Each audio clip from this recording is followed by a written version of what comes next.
Hi guys, thanks for listening to me. I know I sound a little bit like Thanos and Darth Vader combined, but I've got a bit of a cold, so bear with me. So I will go into this the best that I possibly can. As long as you keep your distance. It's too late now. It's too late now. I blame that young man over there. He gave that to me 2 days ago. All right, so there you go. All right, and now he's actually better, which is even more annoying.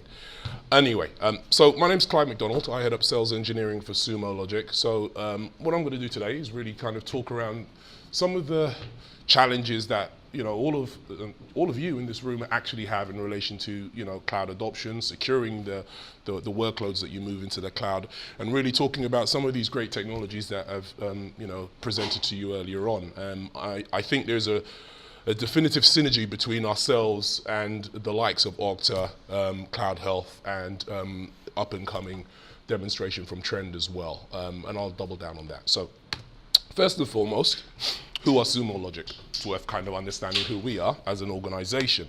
So Sumo Logic as a platform, we're a machine data analytics platform. Now what that means is any telemetry generated by a system or systems, applications, underlying infrastructure, or all of the above, we will have we have built an architecture to allow you to ingest that data.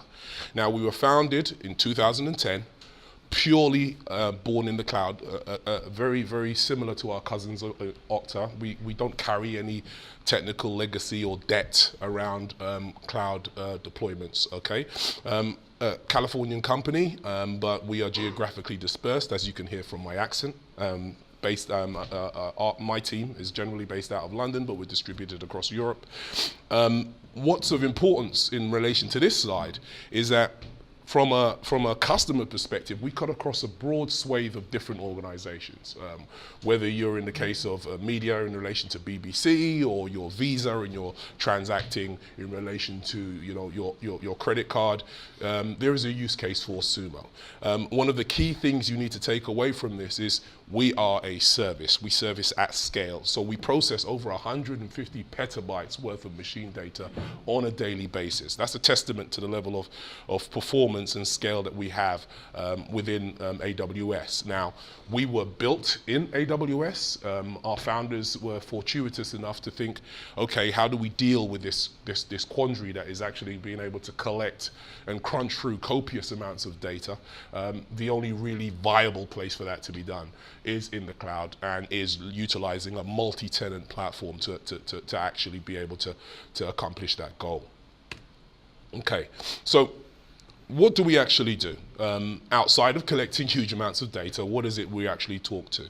So providing continual real-time intelligence for organizations, whether that be within the context of their infrastructure, application, or a whole plethora of different use cases that those applications are dependent upon. You'd like to make real-time intelligent decisions around what those individual pieces and components or entities are doing within an organization. So we're looking at operational analytics, security analytics, and to a large degree, business analytics. When we talk around operational analytics, we're talking about mean time to investigation and resolution of issues. How do I ascertain, are the lights on and are they working correctly? That's basically what we're talking about when we talk around operational analytics. So whether you're talking, coming from a SRE, site reliability engineer's perspective, or IT ops or DevOps or DevSecOps, ultimately you are trying to ascertain your posture, and then from the information that you extract from that, make a decision with regards to the information you see. I'm here specifically, in this case, to talk around security analytics. Again, there's some significant challenges as your landscape migrates from the conventional three-tier infrastructure into the cloud. There are some very unique challenges that present themselves within the context of security. And then being able to collect both operational and security analytics, we become a force multiplier in as much as you can start to extrapolate significant business insights around those two core premises that we actually address as well. Okay, and ultimately, the offering allows different teams and different users with different aspirations to ultimately share telemetry and democratize data across a breadth of different use cases. Okay, I've got a cold. Bear with me. So the challenge, where, why, and when. Okay, so what are we talking about? There is a whole raft of individuals within this room, and I'm sure they cut across a broad swathe of different verticals and technologies, all of which will be in different places along their particular cloud journey. Some environments will be 100%, such as ourselves, born in the cloud.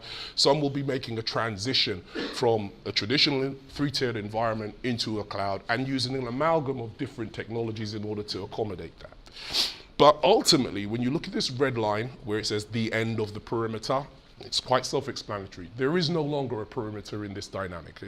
In 2018, I will check my email on my phone, as you guys probably do on a daily basis. I need to secure that. And that's where our partners such as Okta will facilitate some of that. But then there needs to be some context as to what am I connecting to? Am I coming from a valid location? And a whole raft of other associated questions around that dynamic. So when you think about technologies that used to address this problem, they were built around, and they were great. Some competitors in this space that still push themselves as saying that they have a cloud strategy. They do have, and they do carry, a significant amount of technical debt. And we commissioned a survey last year, and we did one another year, the year before, with regards to where do our customers and even non-customers of Sumo perceive their challenges to be in relation to being able to secure that, copious amount of data from a whole raft of disparate platforms. So one of the key things that jumped out of this survey was the lack of visibility. How do I actually discern what's important, what's not important, the individual silos of technology as they reside, the different ownerships with regards to different technology stacks from a security perspective, but even from an operational perspective. Having those silos divorced from each other prevents you, I should say, from actually making intelligent decisions across the breadth of your organization. Another significant thing that came out of that survey was data overload. The sheer volume of data that you have to crunch through from a security or an operational perspective becomes a problem in and of itself. So great, I've got a platform that ingests huge amounts of data.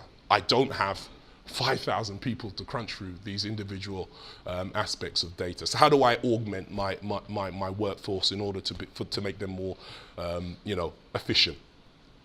So if you try to shoehorn legacy technology into those types of challenges, you've got a lack of agility because they haven't been architected and built to accommodate that dynamism. They certainly don't scale, hence the reason that we're all sitting in AWS right now, right? Ultimately, a decision's been made, from a business perspective more than an IT perspective, to say, okay, how do we take advantage of the agility of a SaaS provider or infrastructure as a service provider such as AWS? And ultimately, it's to move faster, to make quicker decisions, and to be more agile from a business perspective, but that presents significant security challenges. And then finally, the gap in skills. So, just in the course of today, we've discussed 3 different technologies, and there is a degree of overlap in being able to deal with very specific problems.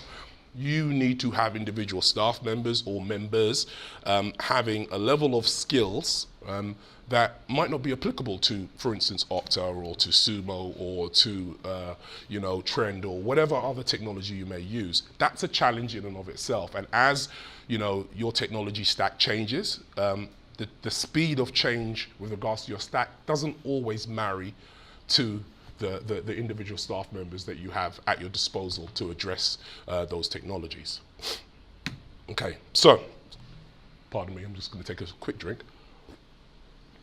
So, when we look at these challenges in a little bit more depth and a little bit more detail, one of the key business drivers is really pivoted around customer experience. How do I retain and understand how my customers are interacting with my application or my environment?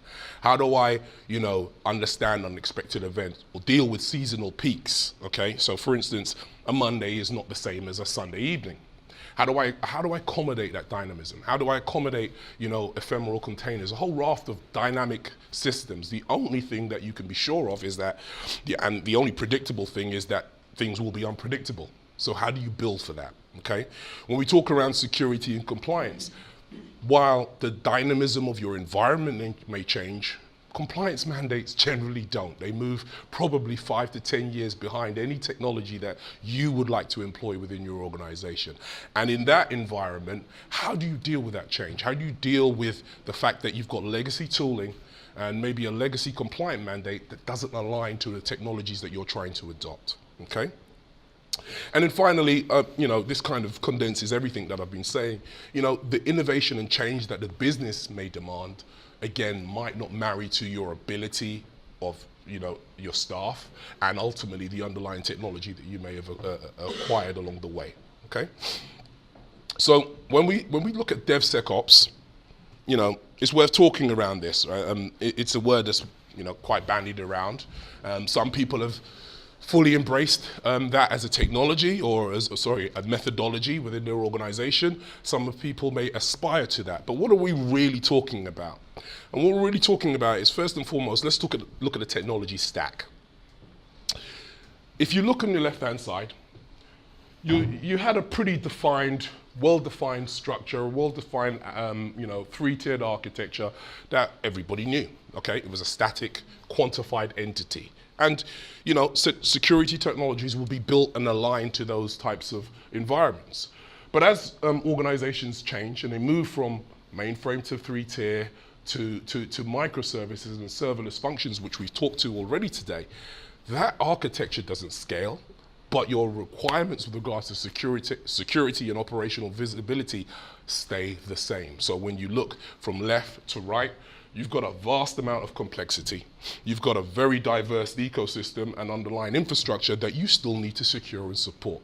So how do you accommodate that change? So, we know that we're moving in that direction, and we understand that the faster you move, the quicker you fail, the quicker you can adapt, the quicker you can take advantage of what you see within the market. And everybody understands that within the DevOps community. But that creates some significant security challenges, okay? So, you've got distributed tools, you've got pretty much, perimeters in and of itself is an oxymoron in this dynamic. There are no perimeters. I can remember, and I'm sure some of you guys in the room can remember, 2 or 3 years ago when we were talking about microservices, one of the things that was in the air was, how quickly is this technology going to actually translate into production? Okay, I remember this conversation 3 years ago. Microservices, it'll take another year or 18 months to move into production. And here we are, already thinking about forgetting microservices and moving into a serverless dynamic, okay? So in that dynamism and in that environment of change, how do you deal with the security challenges that present themselves? You've got something that lives and exists as an entity within your organization for a matter of seconds or minutes, or certainly hours. How do you quantify that? How do you secure that, right? That presents significant challenges. And then one of the other things that isn't so often talked about is the skill sets of the individuals that exist within your organization. So developers, they're all into, creating, intelligent and really clever ways of engineering code and systems in order for your business to move faster and take advantage of whatever it is you actually do. A lot of that dynamism doesn't align itself very well with conventional security and conventional methodologies in relation to security. So rather than the security within your environment becoming a blocker, we like to try to facilitate security teams or individuals that have security responsibilities to be enablers, okay? So let's look at the fundamental issues that need to be addressed, okay? From a conceptual position, security needs to be embedded as part and parcel of your CI/CD pipeline, if you're looking at it within the context of DevOps, okay? So as you build, as you test, as you verify, as you plan, security becomes, an inherent part of the DNA of your individual teams. And, individual security departments who may not have developer expertise also need to have a degree of purview over that process, okay? So you need a platform, you need something, whether it's Sumo, whether it's something else, you need something to facilitate that. Now, keep in mind, we're not talking about specific technologies, we're talking about a methodology. And I go back to my initial point. The only thing you can predict is unpredictability. That stack or the associated tools in order for you to, develop, code, ultimately you can guarantee it will change. And this pace of change is going to increase exponentially. So you need to have something that can accommodate that change. Okay? So one of the things that enable you to do that is that first and foremost, the audience that needs to look at things from a security perspective or a development perspective or an operational perspective, all look at the same data through a different prism. So you need something to be able to talk to one person or 5,000 people, all of which may have differing requirements or needs to have a level of insight into the data that is ingested by a platform such as Sumo. So you need to be able to customize and dynamically alert according to need. You need to be able to have bidirectional communication with technologies such as Okta or Trend or other platforms. Ultimately, you have to have an open ecosystem and be confident about facilitating that chain of communication. Okay, so we've talked about the problems. I'm all about trying to give a solution, which is why I'm here from Sumo. So ultimately, when we talk about SIEM and the conventional idea of SIEM, we're really talking about cutting the dynamic, the Gordian knot, as it were, in relation to the challenges that I've alluded to. So from a Sumo perspective, we've created a platform that has quite a ubiquitous ecosystem of collection and ultimately with a view to be that single source of truth across a breadth of different technologies, both legacy, on-prem, multi-cloud. I mean, we really focus around the three key players, whether that's AWS, Azure, or Google. They're our best friends because we live there, but ultimately we give you the same level of insight irrespective of wherever your workloads reside. And why is that? Because more often than not, you've got a finite resource internally within your organization. They may or may not address overlapping functions, and you need a repeatable method of being able to measure what is success in relation to your business, your infrastructure, and your processes. So this is why we've built this type of architecture to facilitate that. And again, this isn't an exhaustive list. This is just a facsimile of the possible ultimately. So when we talk around comprehensive security and compliance and analytics, we as an organization pivot around three distinct methods of addressing this particular problem. So on the left-hand side, you can see there are the individual, what we call sources of data, sources of machine data. We have no idea what that's going to be next week, next month, or next year. But what we do is build an environment that tries to allow for that and tries to accommodate that change. But ultimately, the method of addressing the problem doesn't change. So when we talk around, first and foremost, you need to monitor. You need to be able, you can't fix or you can't understand what you can't see. So first of all, you need to facilitate an environment where you can monitor and detect erroneous behavior, whether that be from a security or an operational perspective. And then, okay, we've talked about copious amounts of data. How do you prioritize and correlate and get context around this data set that you ingest? And we basically use computers for what they're actually being built for, ultimately to crunch through huge amounts of data and allow a human being, in many cases, to make a decision about what they see. And we try to make that happen as quickly as possible, okay? And then finally, how do you run things to ground once you've found an erroneous situation or an indicator of compromise? You need to kind of have a methodology and a way of actually running an issue to the ground and quickly responding to that issue, because again, time is the master, and it is a significant factor in you being able to secure your environment. Okay, so ultimately, having that broad swathe across a raft of technologies allows you to have a rapid degree of detection and correlation between those different technologies. Every organization is bespoke, so you have to facilitate a broad range of third-party integrations, which we do, and I will show you in a demo in a few moments. And then we leverage machine learning as part and parcel of our offering in order for you to get context, meaningful context, that's relevant to you as an individual or a team or an organization, and then allow you to action that accordingly. So now we've been able to identify something that's gone awry.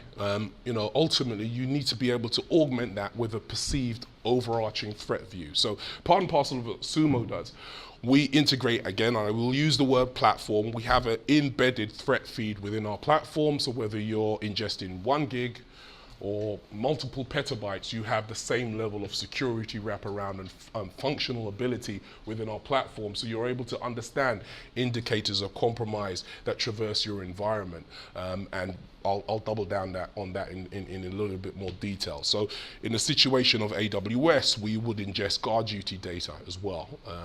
In relation to Microsoft, we would facilitate ingesting their telemetry as well. Ultimately, your platform will change, but the method of addressing the challenge, it will ubiquitously be addressed within Sumo. And then finally, how do you quickly identify and respond to threats as they avail themselves upon your organization or your infrastructure or application? You need to have a method of actually addressing an issue as and when it occurs. And I'll show you what this looks like in detail as part and parcel of the demo. Okay?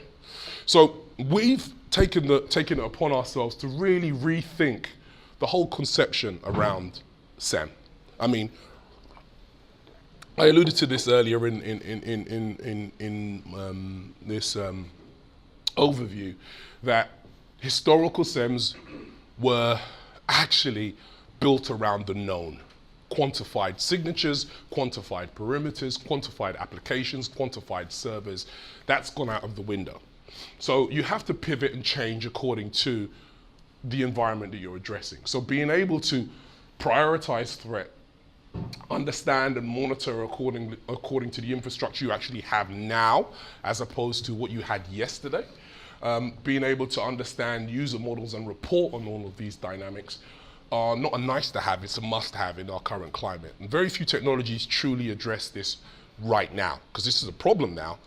A lot of technologies that exist don't actually address these core problems, okay? So that's the slide we're done for now. I'm gonna move straight into a demo. And it's really gonna pivot around just actually how we bring value and how you actually understand where Sumo is. So let me just log in quickly. Any questions before I crack on into the demo at all? Anybody? Okay.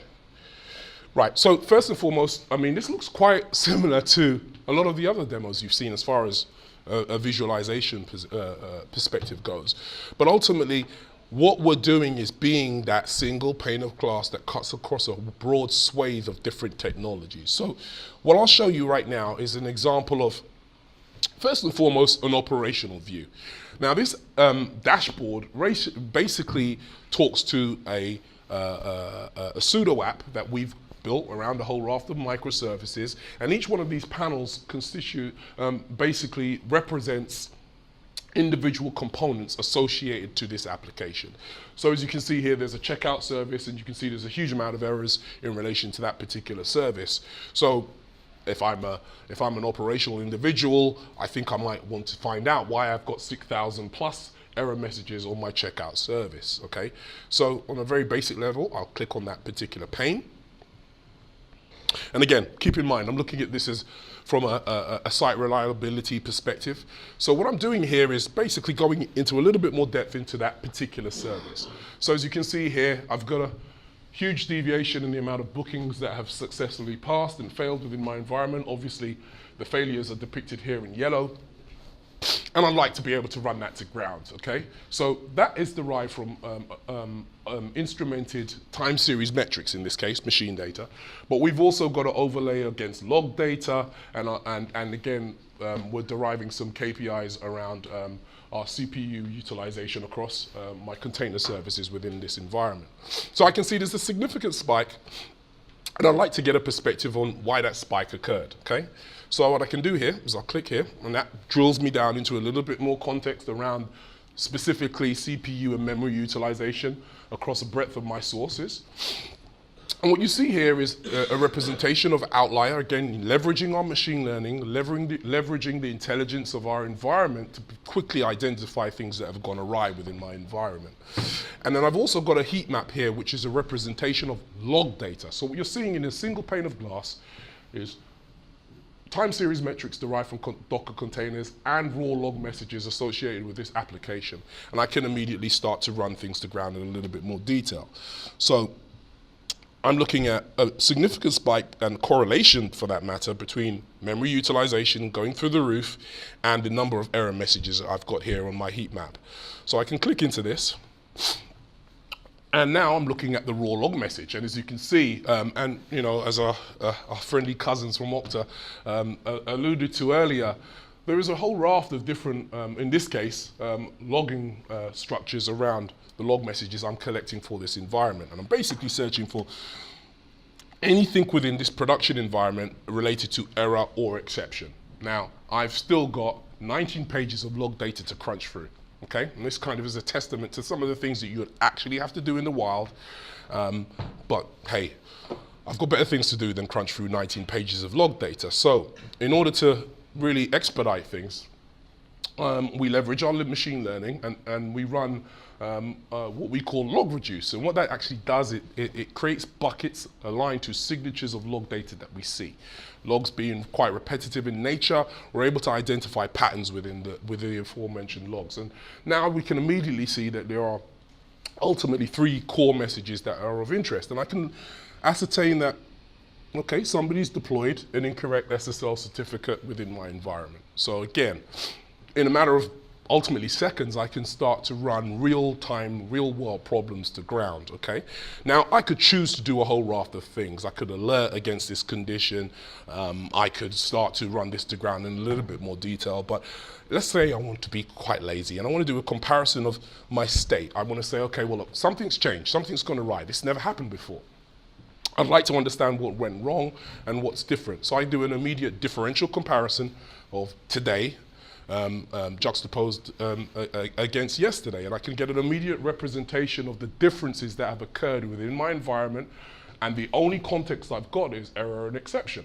So I can see there is a 0.6%, 0.6% rise in the number of errors in relation to this particular message, and so on and so forth. So again, I see a real world representation of errors. And again, this is totally contextless. This isn't built around AWS or isn't built around Docker. This is really built around this application. We give you an environment to allow you to customize around your actual application. But in the event that you want some out-of-the-box visibility, so again, we have dashboards, queries, alerts, and searches pivoted around different technologies. So immediately you can get an insight and an understanding of a whole raft of individual technologies and amalgamate that into a single contextual view of your environment, okay?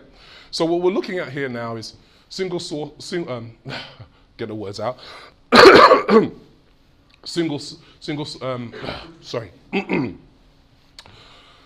single sign-on locations geographically dispersed and seeing who's actually utilized single sign-on and who's not utilized single sign-on in the case of Okta.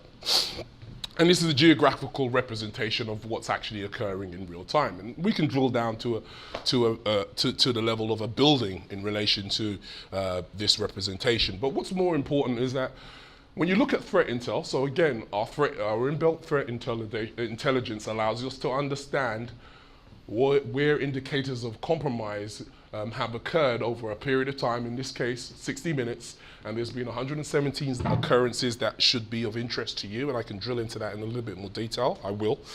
But what's of import is when you look at suspicious logins, you've got somebody who might be Doctor Who, because how would you log in from the United States and Egypt at the same time, okay? So what do I wish to do around that? What do I want to run to ground? So let's take this Egyptian IP address. I'll copy that.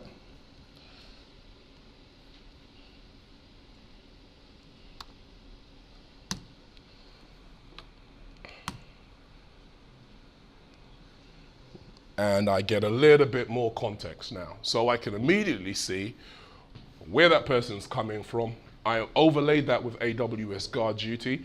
I've got the specifics to the IP address and the time window within the past 3 hours that person's logged into, and we're utilizing some of our machine learning in order to understand some deviations from the norm in relation to VPC flow. So we can see a significant amount of egress traffic leaving my environment associated to this particular IP address, okay? I've also got some firewall information, and in this case, I believe it's McAfee, but I'll double check.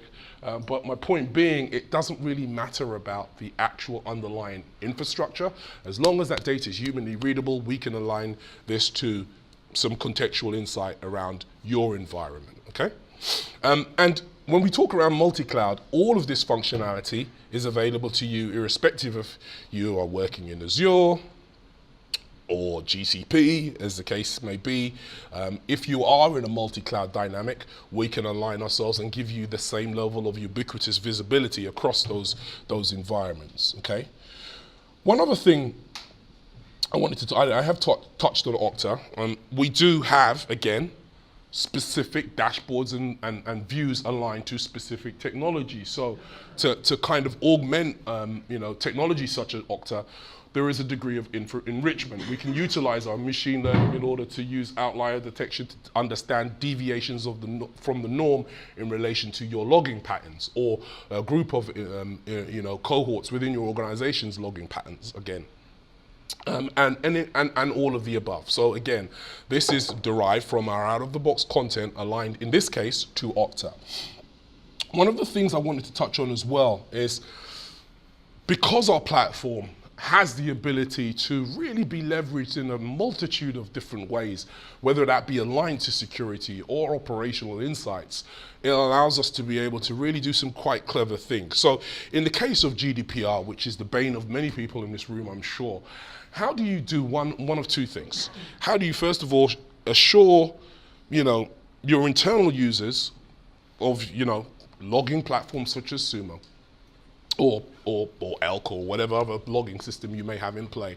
How do you find PII sensitive related data within your environment? That's a challenge in and of itself. And then how do you secure, that logging platform so you can confidently attest to the fact that you're executing your responsibilities according to the requirements of GDPR? By ingesting log data into a platform such as Sumo, first and foremost, you've ticked one box, because our platform has been tested externally in relation to GDPR. Happy to share, again, very, very akin to Okta, happy to share, our GDPR posture if you're interested. Again, PCI 3.2 certified, a whole raft of attestations around the security of our platform, and we can confidently talk to that. But over and above that, if you are challenged in relation to GDPR and you're asked, where is my national insurance information? Where are my, German ID card information with my log data? Where are my unique IP addresses? Where are my individual email addresses? Crunching through unstructured log data is a challenge, okay? We have out-of-the-box dashboards that allow you to glean that insight in real time, quickly, readily, and, with very little pain as well, okay? One thing I did want to show you, so is this auto magic? How do we, get some of these insights? One of the things we'd like to talk to is, we have an extended catalog aligned to a whole raft of commonly seen cloud-centric technologies. These dashboards are available to you. Simply with a click of a button, you can install these dashboards. As long as that data is being ingested into Sumo, you can overlay some of this context around those particular sources. More importantly, well, I wouldn't say more importantly, that's to do ourselves a disservice, but what's of import, very similar to some of our other organizations and partners, we have a open source Git repository that is being contributed to by our customers and partners, and they continually update the repository of dashboards, insights, and apps that exist within the Sumo ecosystem, okay? One last thing I'd like to talk to, so let me just go here. now you've actually understood that there's an issue. Let's assume that there is an issue that you wish to address. You'd like to alert upon a condition. You'd like to do something. Now you've understood something's gone awry. Our connection framework allows you to execute a function according to a condition. So let's assume you've got a correlation of something erroneous that's gone on within your organization. You would like to take an action. We can allow you to execute a Azure function, a Lambda function, a Slack execution, integrate with ServiceNow, as alluded to earlier, and a whole raft of other things that we can do to proactively react to an event that occurs within your organization. Okay? So with that, I think my larynx is going to fall out right now, so I'll pause there and hopefully I'll service some questions. Anything? No? Got it, sorry? Clear story. Clear story.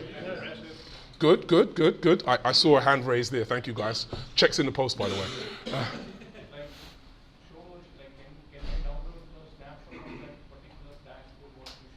Can you download, sorry? Snapshot of a particular time. Oh, yeah, so whatever you see here, as far as the dashboards are concerned, you can download the output via a CSV. Everything you see visualized on the screen is based upon a query, okay? So it's as customizable as you wish it to be. I could spend another half an hour on a demo, but I'm mindful of time. But suffice to say, let me just show you in real time as an example. So let's take,